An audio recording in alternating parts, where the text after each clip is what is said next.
से लड़ना नहीं सीखेंगे तो आप ऐसी महामहिम स्थिति को कैसे प्राप्त कर पाएंगे।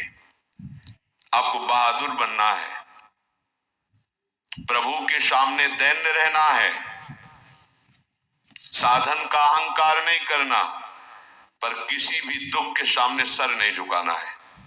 ध्यान दीजिएगा, हम दुखों में आंसू नहीं बहा सकते, हम दुखों में घुटने टेक नहीं सकते, किसी भी परिस्थिति के हम गुलाम नहीं हैं, हम प्रभु के दास हैं। कच्चा साधक क्या होता है? प्रभु के लिए एक भी आंसू नहीं आते, अपने थोड़े दुख में फूट फूट कर रोता है। थोड़ी सी व्यवस्था भंग हुई, आंसुओं की धार लग गई, थोड़ी सी प्रतिकूलता हुई, छूट गया नियम, छूट गई उपासना। ऐसे कच्चे घड़ों में प्रेमामृत रस नहीं रखा जाता है। रस रखने वाला बहुत प्रवीण है, वो पहले देख लेता है बजा के कि घड़ा कहीं फूटा तो नहीं है, कच्चा तो नहीं है, क्योंकि अत्यंत दुर्लभ ये प्रेम रस आचार्य और गुरु उसी के हृदय में रखते हैं जो समस्त द्वंद्वों के सहने की सामर्थ्य रखता है। 24 घंटे में जब आप शयन के लिए जाएं तो आप उस समय अपने पूरी जागृत अवस्था की एक एक वृत्ति का चिंतन करें।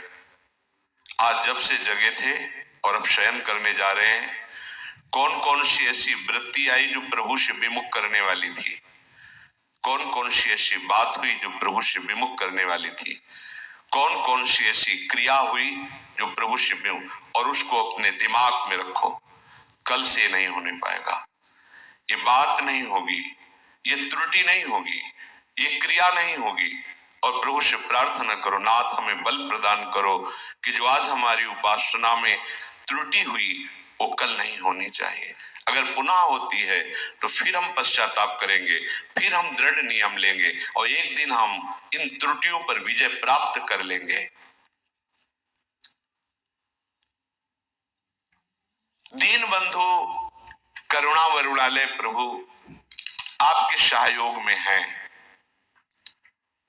जो साधक आत्मनिरीक्षण नहीं करता है वो परमार्थ में आगे नहीं बढ़ पाता। आत्मनिरीक्षण, अपने को देखना, अपनी जांच करना।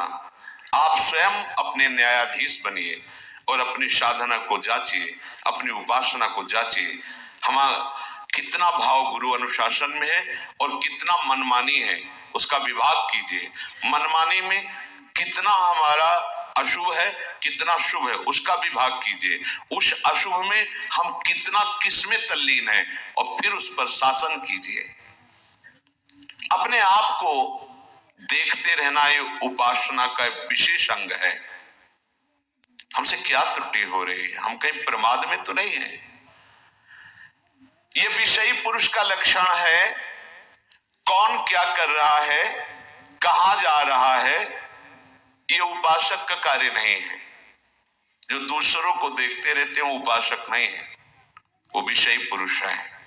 या जो महापुरुष जगत को नामामृत उपदेशामृत से परम कल्याण की तरफ ले जा रहे हैं वो देख सकते हैं। अपने को चाहिए कि अपने को देखना है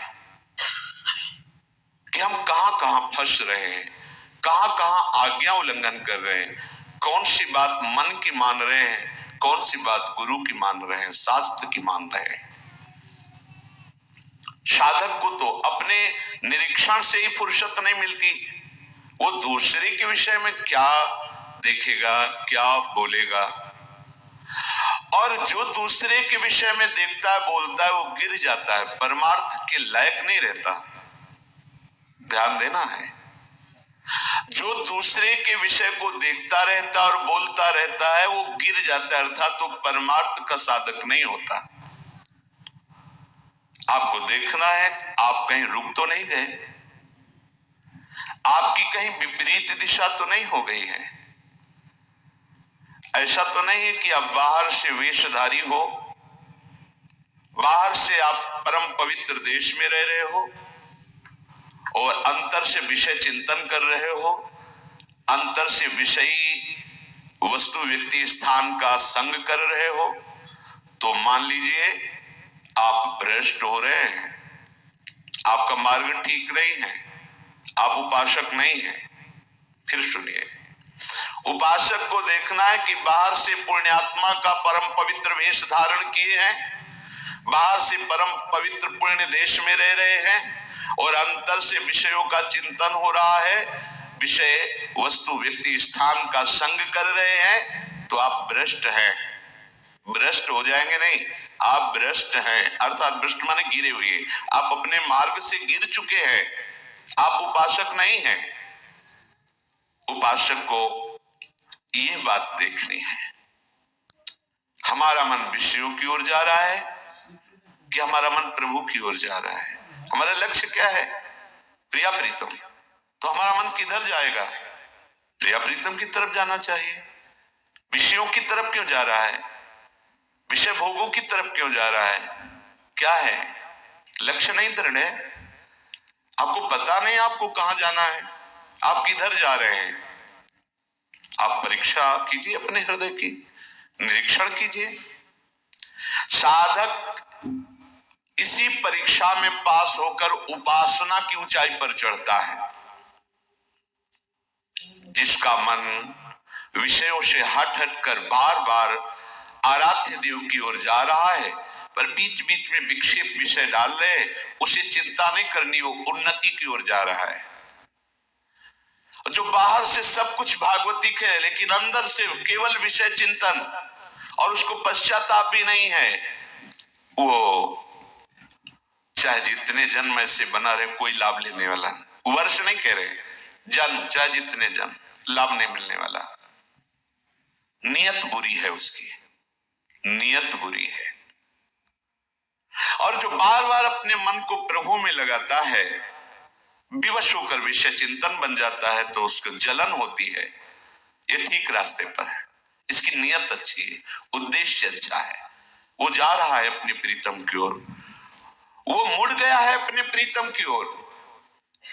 सबसे पहली साधक को ये वृत्ति देखनी है कि तुम्हारी गति मुड़ी है कि नहीं प्रभु की तरफ।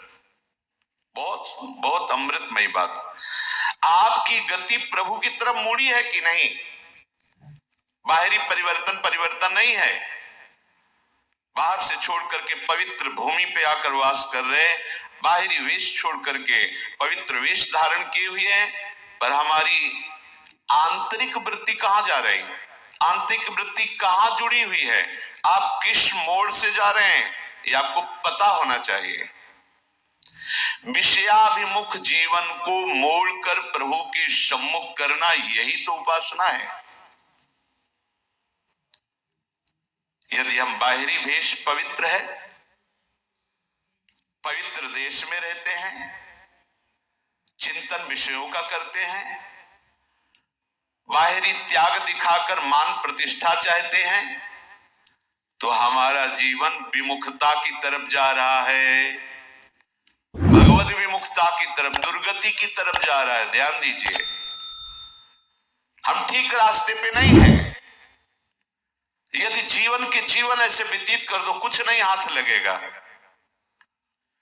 और यदि आपने अंदर से अपना रास्ता चयन किया है, परमार्थ लक्ष्य निश्चित किया है श्यामा श्याम, और बार बार प्रयासरत है उनके नाम रूप लीला गुण का चिंतन गायन, तो आपकी चाल में देर हो सकती है, पर मार्ग में, इसलिए प्राप्ति में देर नहीं होगी।